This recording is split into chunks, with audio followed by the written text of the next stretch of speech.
আবহাওয়ার অফিসের খবর অনুযায়ী চলতি মাসে আসছে প্রলয়ঙ্করী ঘূর্ণিঝড় মোকা।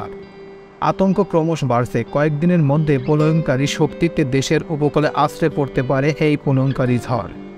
সম্প্রতি দক্ষিণ পূর্ব বঙ্গোপসাগর ও তৎসংলগ্ন দক্ষিণ আন্দামান সাগরের একটি ঘূর্ণিচক্রের সাইক্লোনেশন সৃষ্টি হয়, যা গভীর নিম্নচাপে ধাপ পেরিয়ে ঘূর্ণিঝড় হবে। জেনে নেওয়া যাক ঘূর্ণিঝড়ের নাম কিভাবে এই মোকা হলো। ভিউয়ার্স, সেই বিষয়ের উপর চমকপ্রদ কিছু তথ্য এখন আপনাদের সামনে শেয়ার করব। তো চলুন মূল প্রতিবেদনে চলে যাওয়া যাক।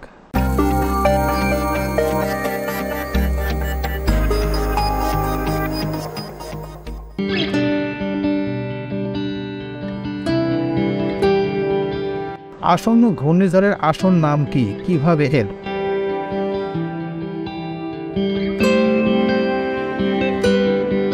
বঙ্গোপসাগর এবং আরব সাগরের সৃষ্ট ঘূর্ণিঝড়ের নাম ঠিক করে বিশ্বের 13টি দেশ।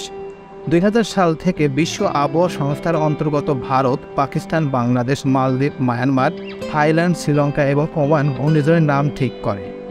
2018 সালে ইরান, কাতার, সৌদি আরব এবং সংযুক্ত আরব আমিরাত শাহী এই প্যানেলে সামিল হয়। ঝড়ের নাম ঠিক করার জন্য প্রত্যেক দেশ কিছু নাম প্রস্তাব করে। প্যানেল অন ট্রপিক্যাল সাইক্লোনের কাছে সেই নামগুলো পেশ করা হয় ও একটি তালিকা তৈরি করা হয়। নাম ঠিক করার পর সময় যদি বেশি কিছু বিষয় মাথায় রাখতে হয়, যেমন কোনো গোষ্ঠী বা ধর্মীয় গোষ্ঠীকে আঘাত করে এমন কোনো নাম গৃহীত হবে না। একবার ব্যবহার করা নাম আর অন্যবার ব্যবহার করা যাবে না। World meteorological organisation, united nation economic and social commission for Asia and প্যাসিফিকের তথ্য অনুযায়ী এই ঘূর্ণিঝড়টির নাম দিয়েছেন ইয়েমেন। সেই দেশের বিখ্যাত শহর মোখার নাম থেকে মোখা হয়েছে এই ঘূর্ণিঝড়ের নাম। এদিকে ঘূর্ণিঝড়ের নাম নিয়ে তৈরি হয়েছে বিভ্রাট।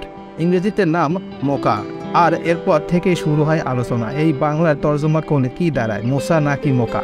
এই নিয়ে বিভ্রাট তৈরি হয়েছে। আসন্ন নামে অর্থের মধ্যেই লুকিয়ে রয়েছে এর রহস্য। মোখা এমনিতে বেশ পরিচিত একটি শহর। সারা বিশ্বের কাছে এই শহরের পরিচিত তার কফির জন্য।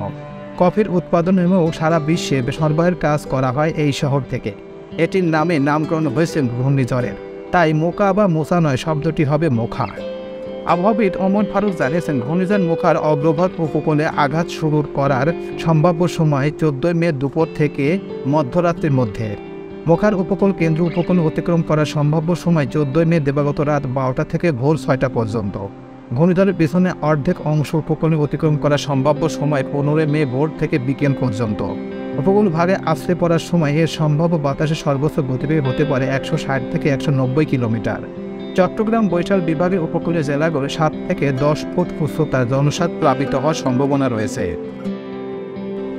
তো এই ছিল মোটামুটি আমাদের আজকের প্রতিবেদন। উপরোক্ত প্রতিবেদন থেকে আমরা একটা জিনিসই বুঝলাম যে আসলে মোকা শব্দটি এসেছে ইয়েমেন থেকে, এবং এটা যে অনেকেই বলছে যে মোসা কিংবা মোখা, আসলে সঠিকভাবে হবে এটা মোকা। কারণ এই মোকা শব্দটি হচ্ছে ইয়েমেনের একটি নামকরা শহর, যেখানে কফি উৎপাদনের জন্য বিশ্ববিখ্যাত। প্রিয় ভিউয়ার্স, আমার এই তথ্য এবং ভিডিওটি যদি আপনাদের কাছে একটুখানি ভালো লেগে থাকে তাহলে অবশ্যই লাইক, কমেন্ট, শেয়ার করবেন এই ভিডিওটি। আর যারা এখন পর্যন্ত আমার এই চ্যানেলটি সাবস্ক্রাইব করেননি তারা দ্রুত আমার এই চ্যানেলটি সাবস্ক্রাইব করে রাখবেন। তো আজকে এই পর্যন্তই। সবাইকে ধন্যবাদ জানিয়ে এখানেই শেষ করছি। আল্লাহ হাফেজ।